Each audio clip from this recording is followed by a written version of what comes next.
How you doing, folks? Chris Salcedo Show. I'm glad you've tuned into the program. Well, a side note of some stuff I was working on before I got on the air, and we might touch on this later in the morning.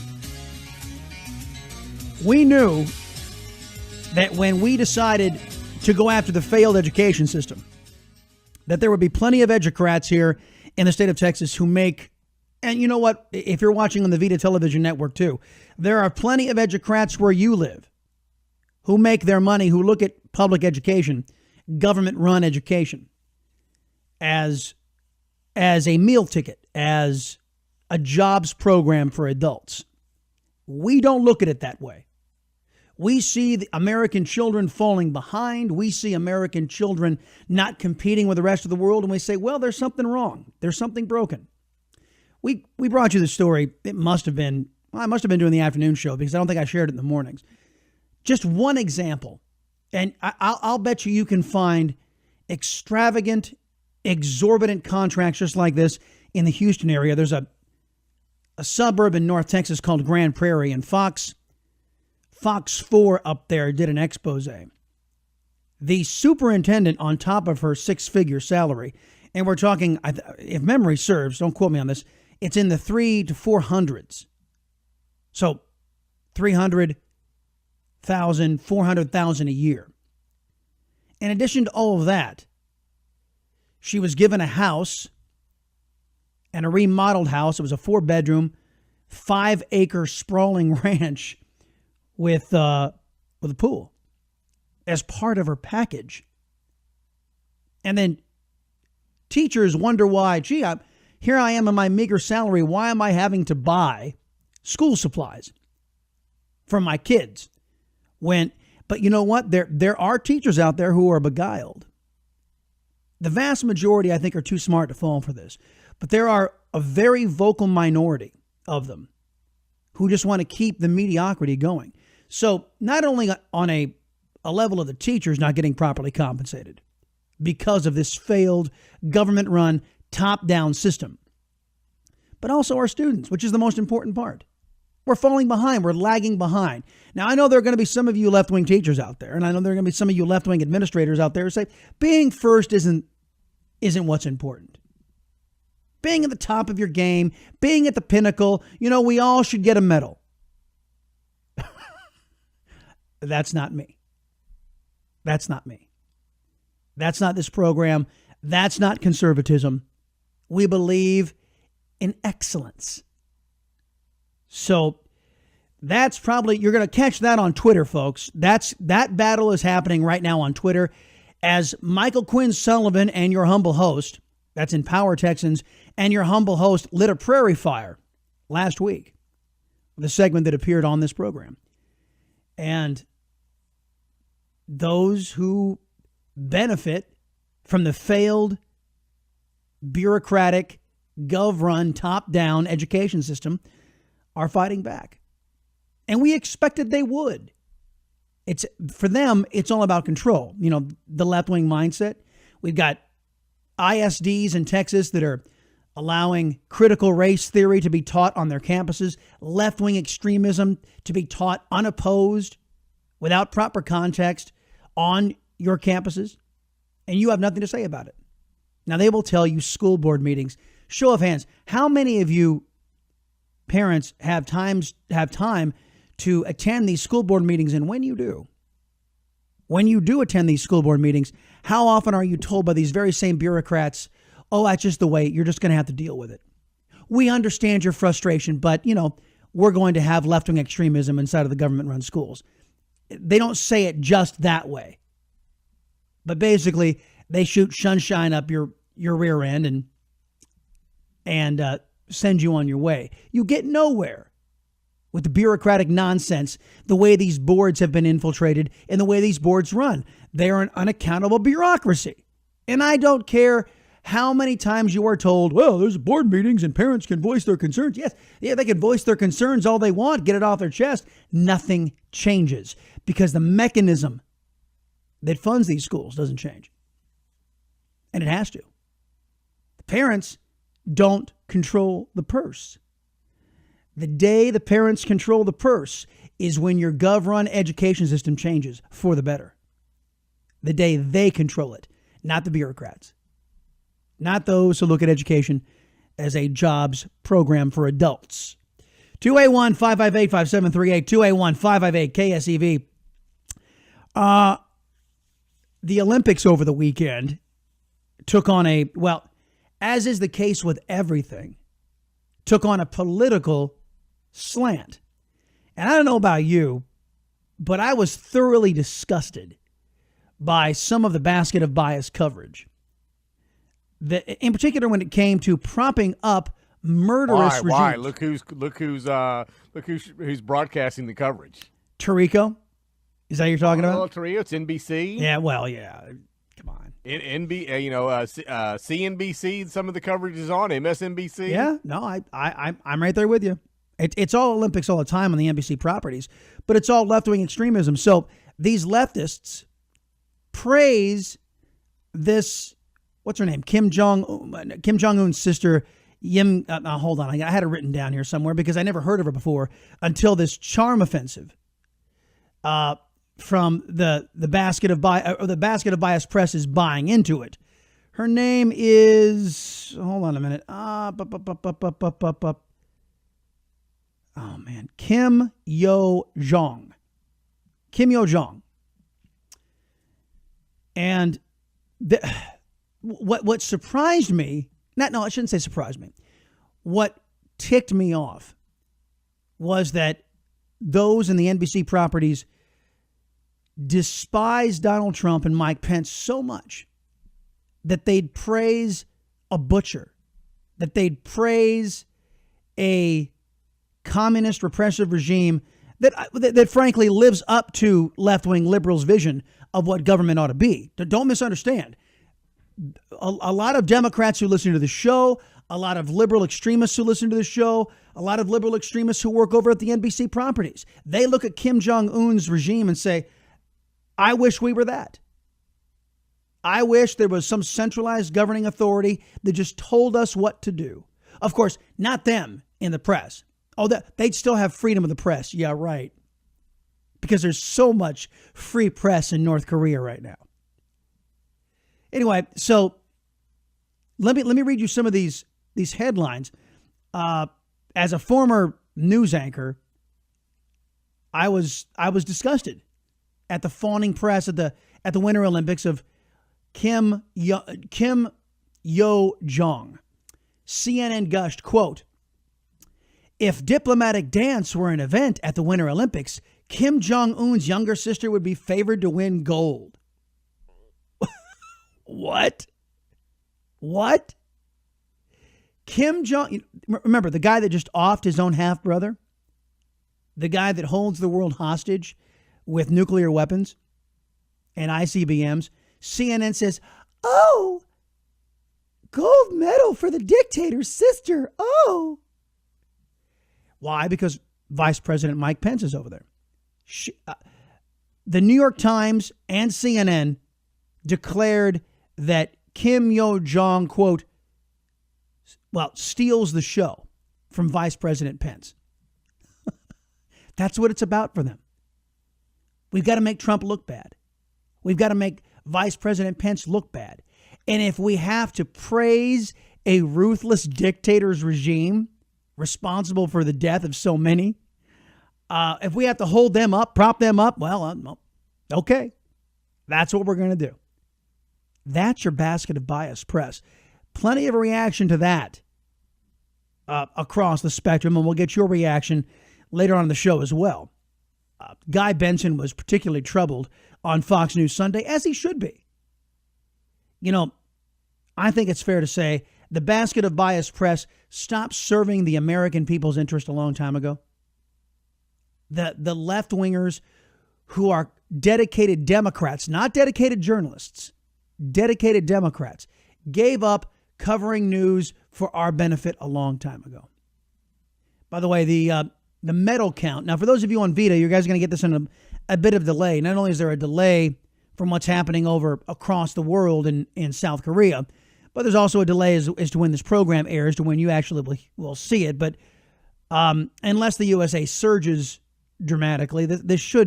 Your top three should relatively be the same, I guess. Germany has the first place with 4 golds, 1 bronze, total of 5 medals so far. The Netherlands, 2 gold, 2 silver, 1 bronze, a total of 5. USA is in third place, 2 gold, 1 silver, 1 bronze, total of 4 medals. Goes on down the list. You know what? Russia's not officially in these games. So only their athletes are allowed to compete under the Olympic banner. But I don't even think the Russian national anthem will be playing if a Russian wins. I think they'll just do the Olympic song. My understanding is Russia's still banned, but their athletes with selective checking for all their doping will be allowed to participate. And then Russia doesn't get any accolades, their national anthem or anything. I wonder how many of their athletes, if their national anthem were playing, how many of their athletes would be taking a knee? Just curious. 281-558-5738, 281-558-KSEV. I'm going to put out a proposition. I'm not happy about this, but I want you guys to consider it. Coming off of the great 2017 December, where we finally got tax reform, coming off of that, did the Republican Party, with this spending debacle of theirs, coupled with the rumors that the United States Senate is going to cave on illegal immigration, do those two factors undo everything that was good in 2017 from the economy and tax reform? Is that all undone? And will that be enough for you to say, my support for the GOP is over? Will that be enough? There are some out there who are suggesting this, trying to drive the wedge. It's the basket of biased press, folks. Don't get me wrong. But in this case, I think they've got a point. Back in a minute. The Chris Salcedo Show on The Voice.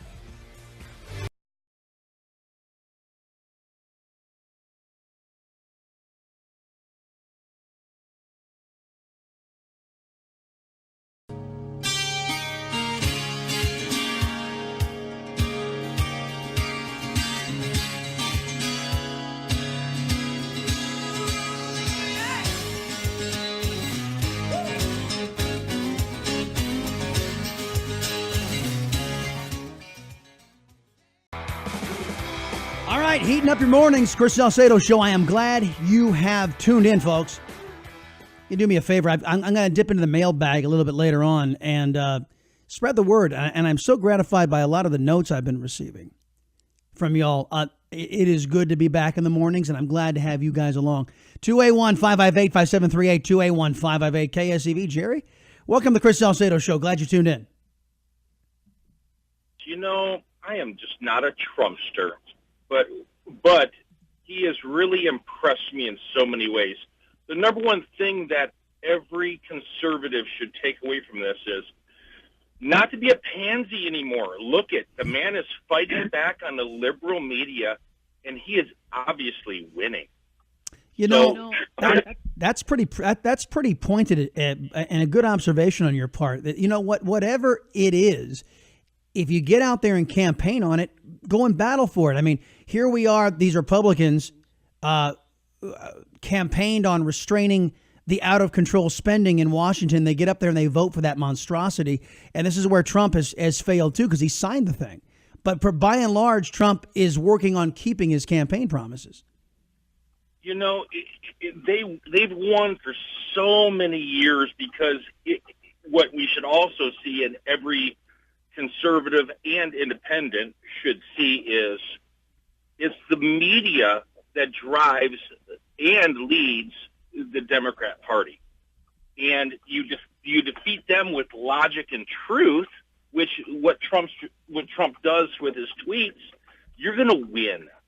You know, so, I've heard that theory that the media is the energy, is the driving force. The only thing the Democrat Party has right now is the cloak of fakery that the basket of biased press affords them. So Well, if that's the case, though, if that is the case, could that also explain the massive tune-out of ABC, NBC, CBS, and CNN? Because folks are figuring out, Jerry, what you figured out, that these folks are not dedicated journalists; they're dedicated Democrats. Of course, not to be mean here, but only the stupid would watch them. That's why they're liberals, okay? The rest of us, the conservatives and the independents, we're not going to listen to that garbage. He calls it the swamp, and it really, really is a swamp. Listen, if it wasn't for fake news, Hillary would be in jail, Comey would be in jail, Rosenstein would be in jail, Clapper would be in jail. Everything would be a robust economy. If we can't see that as adult people that the liberal biased media has an agenda for this country and it is not for greatness, I don't know. We're not adults anymore, I guess. Well, when you've got CNN and NBC and the New York Times fawning over the sister of a ruthless dictator, a country that slaughters its own people, starves its own people just to take a dig at the current administration, I think that's a step too far. It's a step too far. Well, it's been a step too far for months when they listen to the pencil nut geek Schiff and his lies, for goodness sakes. Do you think the basket of bias press is populated with people who love America these days? Because, back when I started in news about 10, 15, well, now going on 20 years ago, I could attest that there were those not only dedicated to being fair, but even the ones who were not fair and were liberally biased still viewed themselves as patriots and loving America. I don't see that anymore. I don't think that there is any kind of true journalists out there anymore. I remember when I was in college, I had a professor come right out and say, I am a communist, and if you are not, I'm going to tell you why you're wrong. And me and him went to war, and he lost, because I battled him on every front, especially on Christianity and conservatism. What was your grade? You know what? Believe it or not, he gave me a B+. And it's because I could back myself up. Nice. See, and that, Jerry, that's the lesson right there. That's why programs like this are an asset to the conservative movement. That's why the internet has turned into a valuable tool if you can get beyond all the junk. And there's a lot of junk on the internet and Twitter and such. Use it as a tool to get educated and to be able to come back at these folks with for example, this spending that's going on right now. I went back and forth with a liberal on the Chris Salcedo Show Facebook page. And then he asks me yesterday, well, where do you want to start cutting? Finally, after I'd beaten him down, because he's under the impression that the government should tell us how much money we have to do without to basically fund all of their craziness up there. And I said, that's exactly backwards. We tell them what we're going to give them, and it's up to them to budget within those parameters. They don't do that, but that's the way it should be. And he asked for a list, and I said, well, why don't we start here? And I threw that list that we had found of 32 at-risk programs, were just five of them totaled up to $89 billion in waste. And we get rid of those five plus the other 20 some odd, and then that's a huge step forward to bringing some accountability into this government. It's all about accountability, including the fake news media. Yep. Thank you. Hey, Jerry, thank you very much for the call. Intellectual exercise this morning on the Chris Salcedo Show. I think his initial point, I don't want to let it go, that Donald Trump, he says he's not a Trumpster. This guy is not a Trump fan. And I can't say that I'm a Trump fan either. No, wait a minute. Let me think. I don't know if I can say with 100% certainty that I am a fan of any politician. I'm trying very hard to think of somebody, because I'm a fan of my own beliefs. How about that? And you should be a fan of your own beliefs. And you should slap up your beliefs on one side of the ledger and slap up a candidate you're considering backing on the other side, and not only what they say, but what they've done.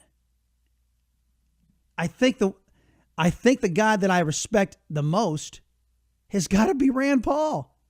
Rand Paul, as libertarian as he is, and I don't always agree with him, but man alive, is he consistent. He is consistent. He voted for tax cuts. Now, there are those who would say, oh, that's irresponsible because as long as our government is spending the way it is, we shouldn't be cutting taxes. Well, wait, that's the exact opposite way of looking at it. The government ought not be spending as much as it is when the people have said this is the finite amount of money we're giving you. That's completely backwards. Blaming the American people for spending they never authorized. And spare me this nonsense of, well, there was an election. Yeah. How many of these cats ran on spending more money and putting us in a debt and deficit? How many of them ran on that platform? I can guarantee you even the Democrats wouldn't win election on that. I promise to send America into debts and deficit. I plan to mortgage your grandchildren and children's future. Vote for me. How many of them, even the Democrats, ran on that? They don't. So spare me this noise that, oh, the American people put them in there, thus they have the right to ruin the country. No way. No way. It is this singular issue, folks, that I think is going to drive, depending on what and you guys already know where I feel about this, about the illegal immigration debate. Here's what I predict is going to happen. The Republicans are going to come out and say, we want this because the president has his 4 pillars. Democrats are going to say, okay, we don't want border security. We don't want an end to chain migration. We don't want an end to the terrorist lottery. Both sides are going to dig in. They're going to have the vote. It won't pass. And then we're left with the status quo, which is just how Mitch McConnell wanted it. Just how Chuck Schumer wanted it. And each side gets to go back and say, I fought for you. I fought for you. Because this 2-year budget deal that Mitch McConnell plunged the dagger into the backs of the American people, giving Chuck Schumer everything he wanted, even though he doesn't hold the majority in either house. They get half. How is it when they're in power, we get proportionally, or actually nothing? During the Obama era, Republicans got nothing. Obamacare, completely Democrat, right? How is it that they get everything they want when they're in power, and we've got to split it half and half whenever we're in power? Why is that? It's because Mitch McConnell refuses to do away with that 50+1 vote in the Senate because he wants political cover, not because he's looking out for Americans. Back in a minute. Hour 2 of the Chris Salcedo Show comes your way next on The Voice. Helps if I have the microphone on. All you folks on the VIDA Television Network, I started talking and there was no sound coming up. Glad you have tuned in, everybody, here to the program. 281-558-5738, 281-558-KSEV. I'm going to start. We've got a very full hour. I'm going to actually, you know what?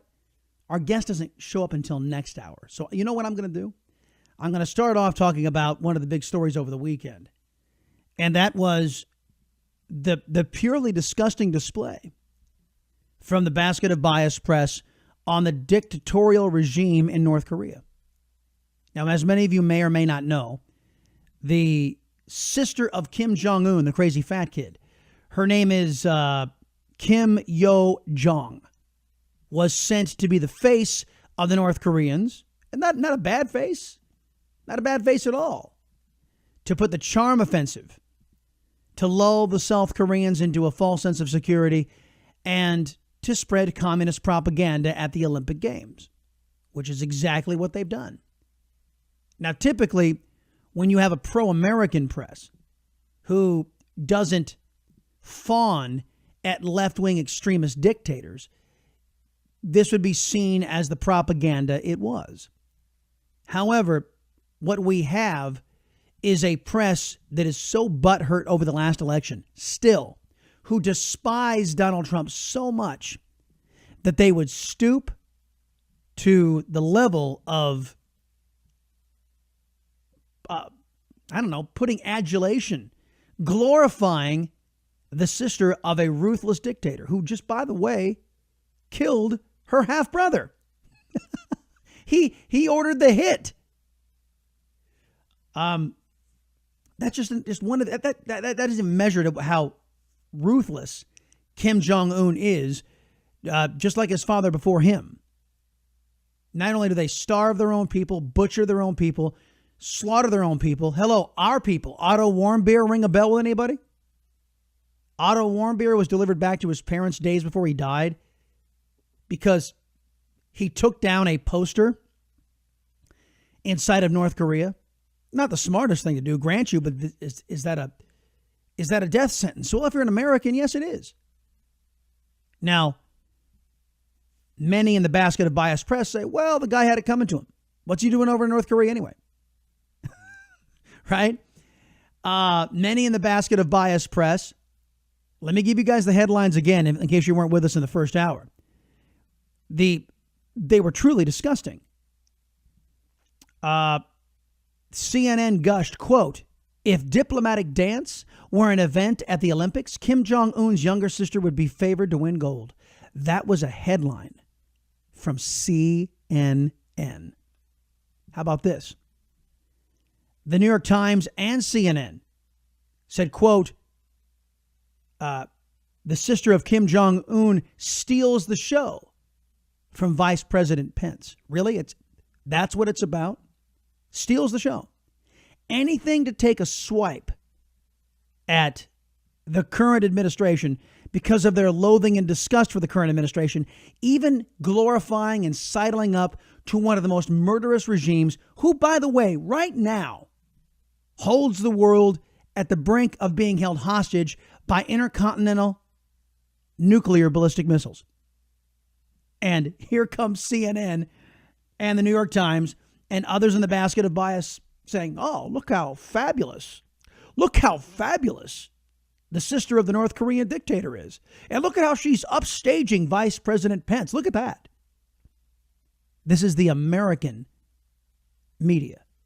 And I think this goes back to Jerry's phone call in the last hour when he said nobody, the vast majority of the basket of biased press can't be accused of being pro-American. Not these days. Everything has a left-wing agenda. Everybody laments that Barack Obama couldn't finish his mission in destroying this country.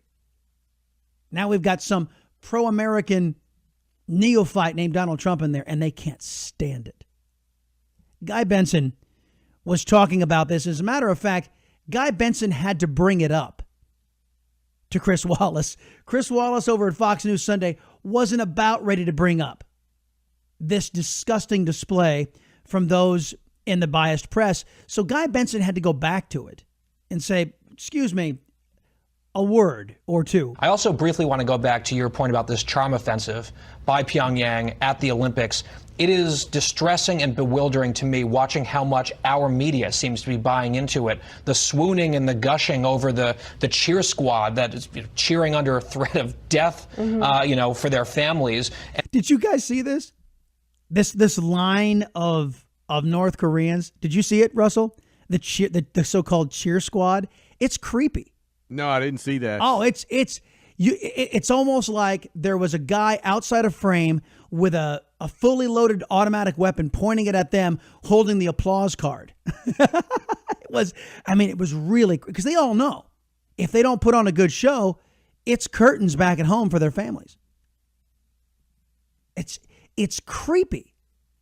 And the press goes, oh, look how wonderful it is. Maybe communism isn't so bad. Oh, terrible Trump and wonderful North Korea. Are you kidding me? I about wanted to puke. And this sister of a vicious killer giving side eye to the vice president. A lot of people saying, oh, she's slaying, she's stealing the spotlight.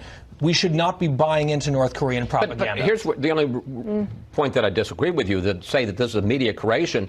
I watched the opening ceremony, and they had a North Korean and South Korean athletes, two of them, going up the stairs with the flame to deliver it to the final person who lit the flame. I mean, the South Koreans are buying into that. That has real implications in terms of the South Korean-U.S. alliance. No, if the South Koreans are buying that, then they haven't been paying attention. Now, I know you live under the gun for a very long time. You look for any window of opportunity to peacefully settle a situation, because those, particularly in Seoul, South Korea, they live under the gun literally every day. They don't know when the crazy fat kid's going to, be playing his PS4 and get upset that he lost a game at Madden and then push a couple of buttons or give the order to fire just because he's upset. Because that's how they raise their people in North Korea, to look at the Kim family as gods. I'm not being figurative here, folks. I'm being literal. They raise their people to think of the Kim family as gods. And can you imagine having that as your next door neighbor? But Chris Wallace saying, well, this isn't a media invention. That's not what Guy Benson was talking about. Everybody knows what North Korea is up to, trying to drive that wedge between the Americans and South Korea. We all know what they're up to. But you don't have to, as the American press, to fawn over a murderous regime just to take a few swipes at the current American president. That used to be a step too far. That's fine. My concern is the celebration of Kim's sister and talking about, aren't these cheerleaders cute? To me, that's dangerous, because this is a brutal regime, and it seems like they're putting out chum in the water, and there are people in our media willing to eat it up, and we shouldn't. Yeah.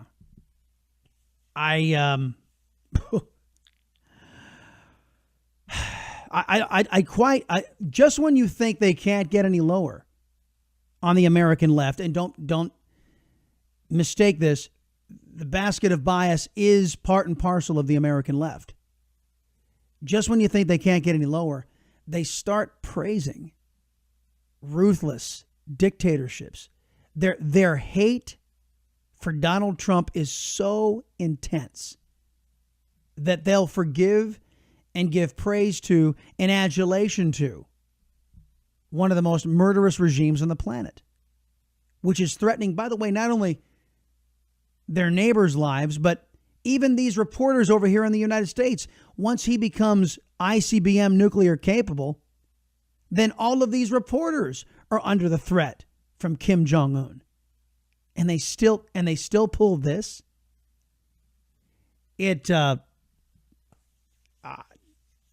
What can you say? By the way, I haven't watched 1 second of the Olympics. I refuse. I just refuse. Sorry, it's not that I'm anti-American. I just won't give NBC the ratings. I won't have my cable box tuned to NBC for any length of time. Just won't. I don't even watch the regular programming, to be honest with you, because I so am opposed to their political philosophy at NBC, which is decidedly liberal. I don't need to support it, and I won't. 281-558-5738, 281-558-KSEV. That's the phone number here at the Chris Salcedo Show. Coming up, let me offer you guys this question, and I'll give you some proof of this. Understanding that the press now is trying to drive that wedge between Donald Trump and the Republican Party and the American people. And in this case, I think Donald Trump and the Republican Party may have earned it. Let me posit this as we go to break. And let me ask you this as conservatives. If you guys know what happened with the budget deal, complete disgrace. If the GOP adopts the Senate version of immigration reform, which is basically a snow job, basically means no immigration reform and amnesty for illegals, no security. If that happens, will the Republicans have undone everything they did at the end of 2017 with tax reform and then put themselves in danger in the midterms? Asking that question and answering it coming up next, the Chris Salcedo Show on The Voice.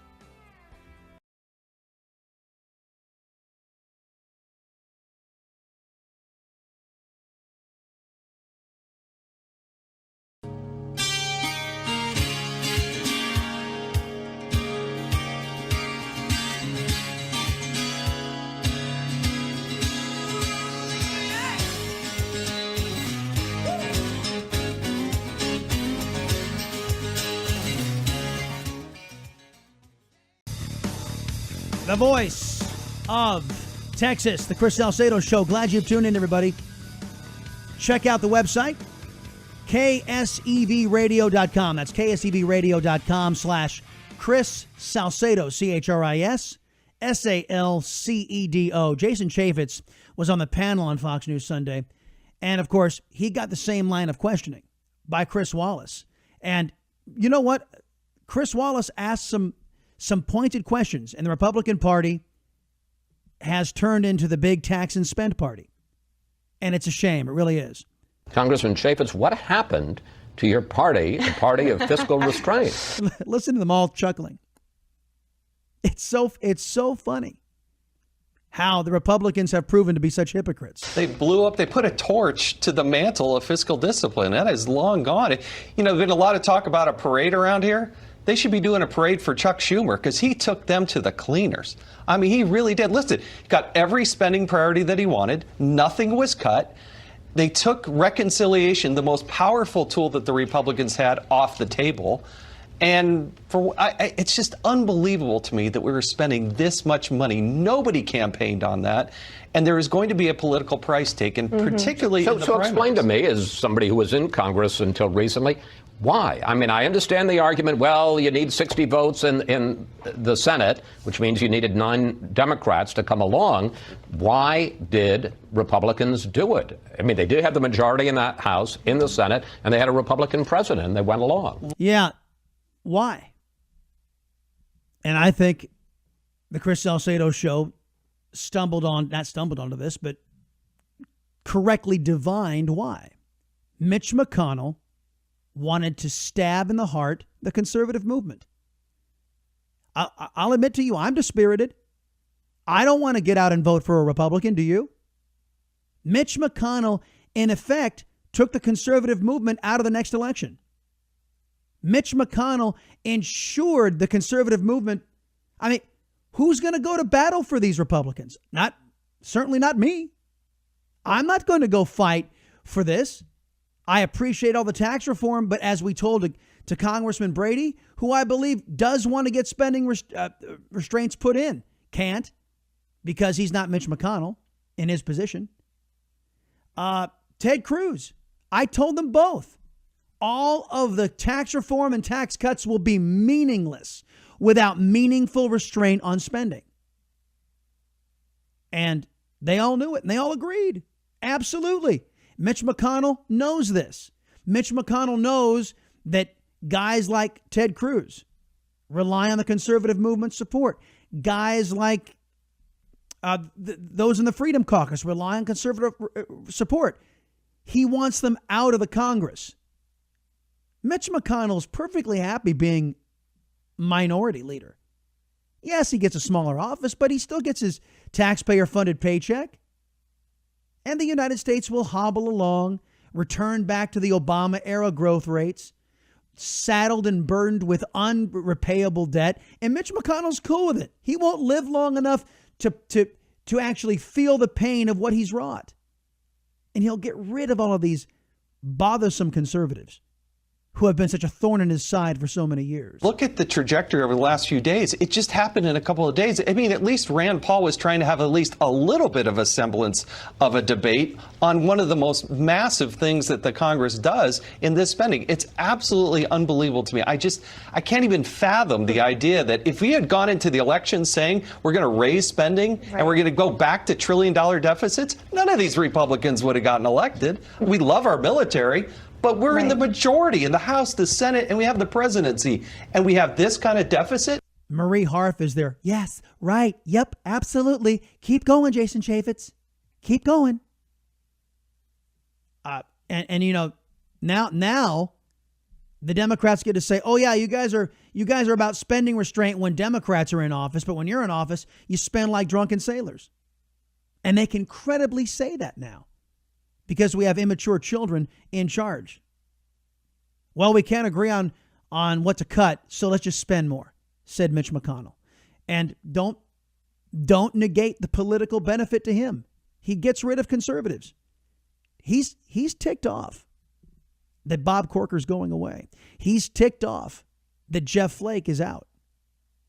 And he wants to kneecap a lot of conservatives so that some sort of balance is restored, progressive balance inside of or dominance, I should say, inside of the United States Senate.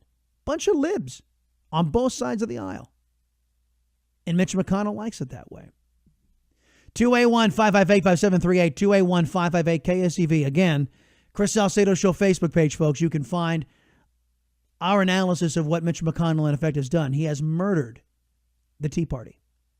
Mitch McConnell did it. He murdered the Tea Party. Fox News Channel panel, Fox News Sunday, was talking about the FISA memo from the Democrats.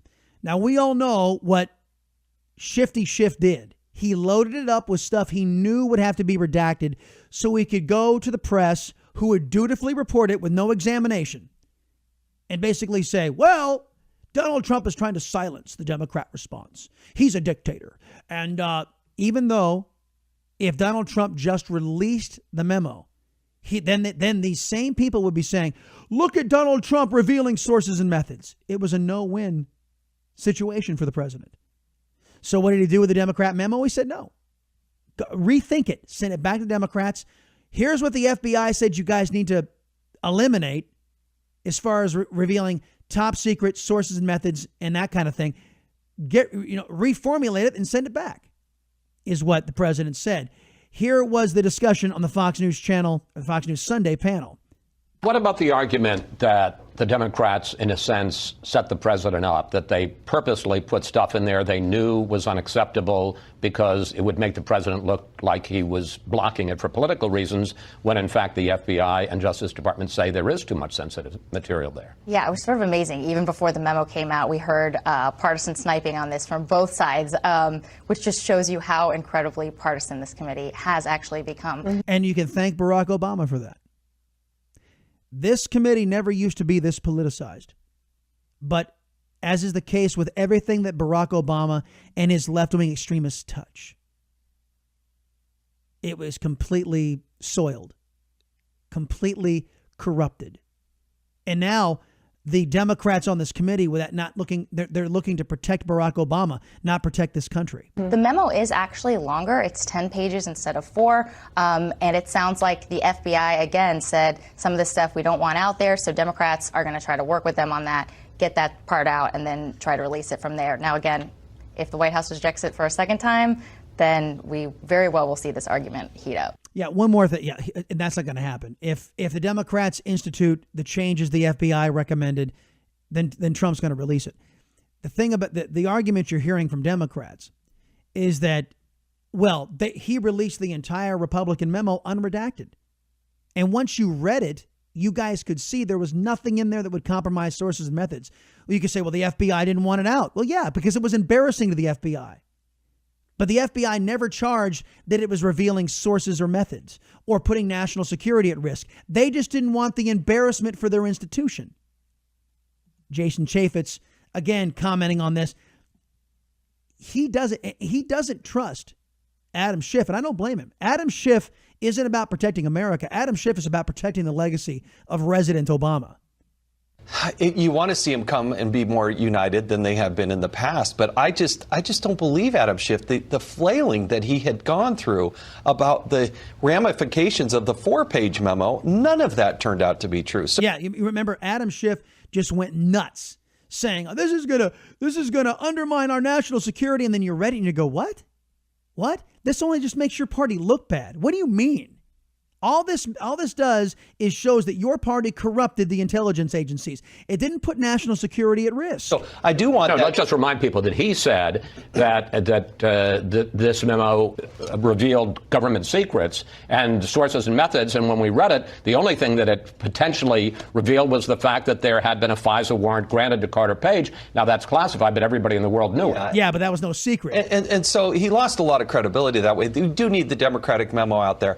Probably the most compelling piece of information to come out, though, will be the Inspector General, Michael Horowitz, when the 450 people that he has working on that, an Obama appointee approved by the Senate, when they come out with the IG report, I think that's going to be the most compelling to America. Folks, what I'm hearing, that IG report is going to be damning. It will make the GOP memo look like a day at the beach.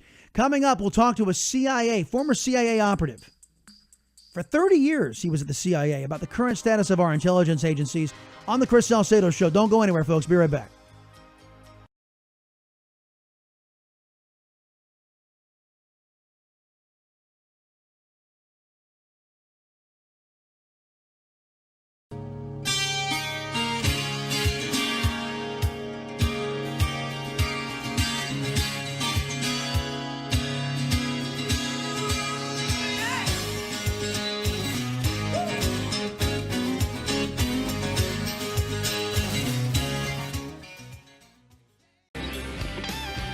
All right, welcome back, everybody. It's Chris Salcedo Show. If you're on hold, stick with me, okay? We'll get to your phone calls post-haste. In the meantime, I want to welcome our guest today.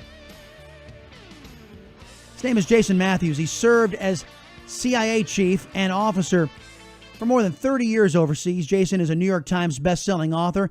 His latest book is called The Kremlin's Candidate, the final book of the Red Sparrow book trilogy. This book is due out tomorrow. Mr. Matthews, welcome to the Chris Salcedo Show.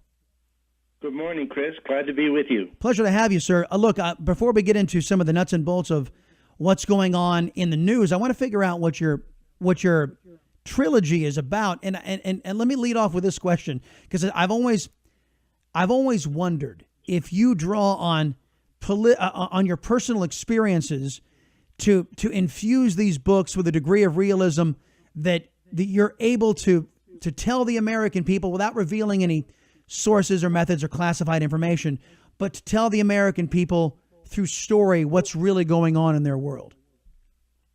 Yes, I try to inform my novels with the 33 years of my agency career. So it's fictional, and my manuscripts have to be approved by CIA. Every comma, every period has to be approved. Wow. But it's authentic tradecraft and authentic Cold War narratives. And the trilogy actually is about a Russian KGB asset, Dominica, who falls in love with her CIA handler. And so the trilogy, all three books, are basically following the course of her adventures and the dangers she escapes. Let me ask you about the current state of U.S. relations with Moscow. I've got to tell you that I was a product of the Reagan era, a product of I remember going to bed as a child and being fearful of a strike from the Soviet Union. I remember the falling of the Berlin Wall. I remember the collapse of the Soviet Union, and for a time, Russia-America cooperation was good. And then late 90s things, or maybe mid to late 90s, things really started to sour with the ascension of Vladimir Putin. What is your take on Mr. Putin? Well, Mr. Putin is a product of his background, and he's also a product of his desire to stay in power. And the Russians can't help themselves. It's in their DNA. It's easy to work against democracies, and this partisan, toxic atmosphere in Washington is basically just fuel for Russian active measures, which is political influence campaigns. The GOP versus the Democratic memos that have been released here in the news. I've been eager to get your take on this because the GOP memo was rather damning, and our position has been that the previous administration, where politics had not been welcome before in our national security committees, in our national security apparatus, in our defense committees or our defense apparatus, that the previous administration basically infected those bipartisan areas with complete partisanship. What's your read? Well, yeah, I think politics is basically polluting everything, and there's a philosophy of resist the government, resist the operation of the government. But I think that the Russians are just rubbing their hands, and they love it. These active measures that they've inflicted upon us are working better than they ever could imagine. The metaphor I use is that Vladimir Putin pushes a bowling ball down a staircase. He doesn't know where it's going. He doesn't know how it's going to bounce. He doesn't know the damage it's going to create at the bottom of the stairs. It's just enough that he pushes the bowling ball off the first step. My guest is Jason Matthews, folks, CIA chief for over 30 years overseas, New York Times best-selling author. The Kremlin's Candidate comes out tomorrow. It's the third book in the Red Sparrow book trilogy.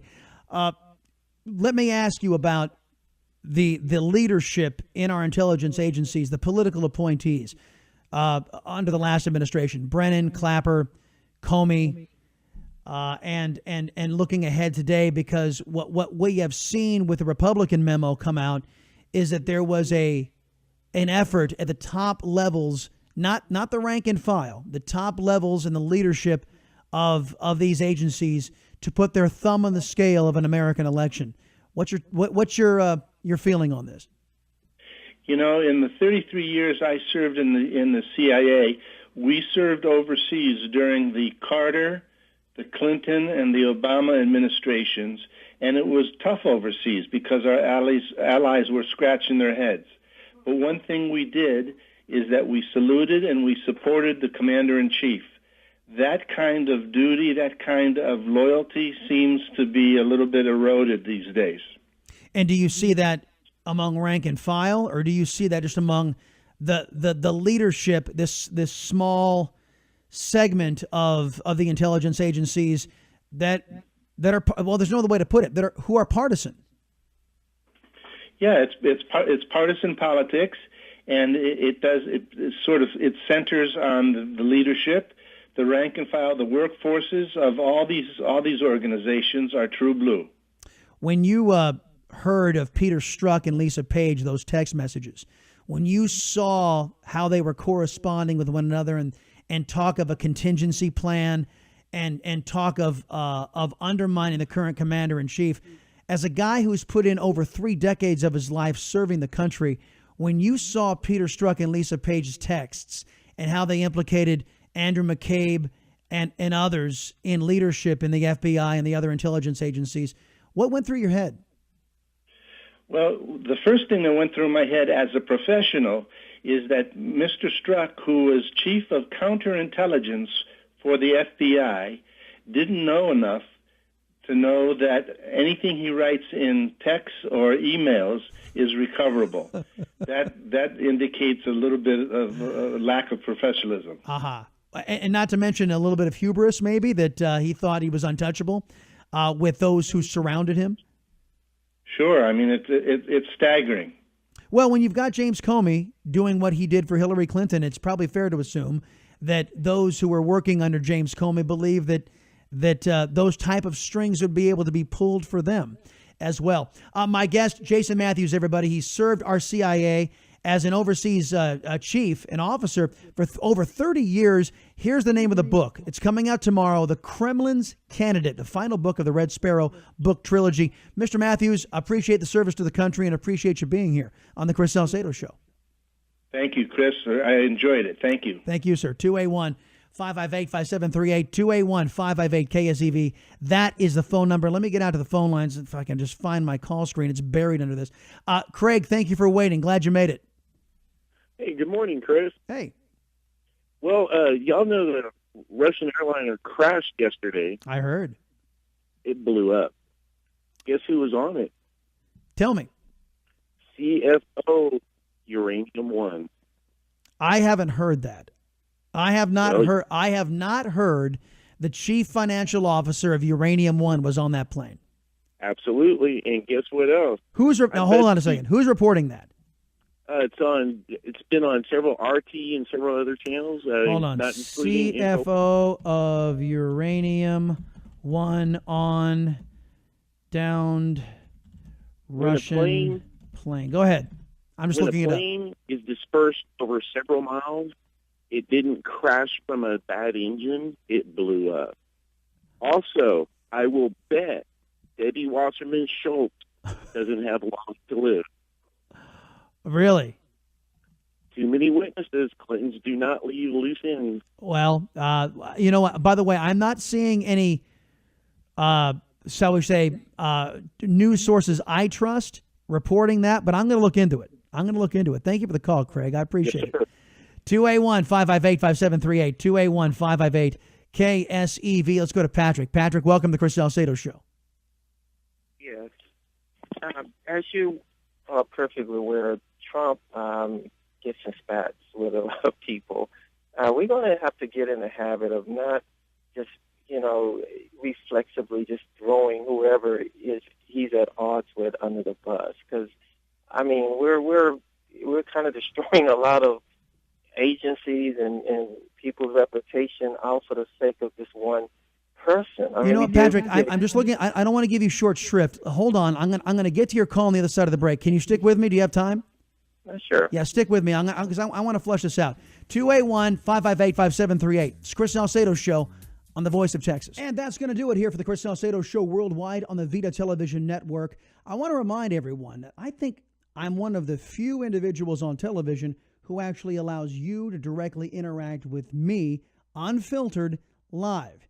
All you got to do is call AM 700 KSEV 281-558-5738, 281-558-KSEV from the hours of 7:30 a.m. Eastern until 10 o'clock Eastern, and let your voice be heard. Maybe you don't think we covered something fairly, or maybe you don't think we've covered something enough.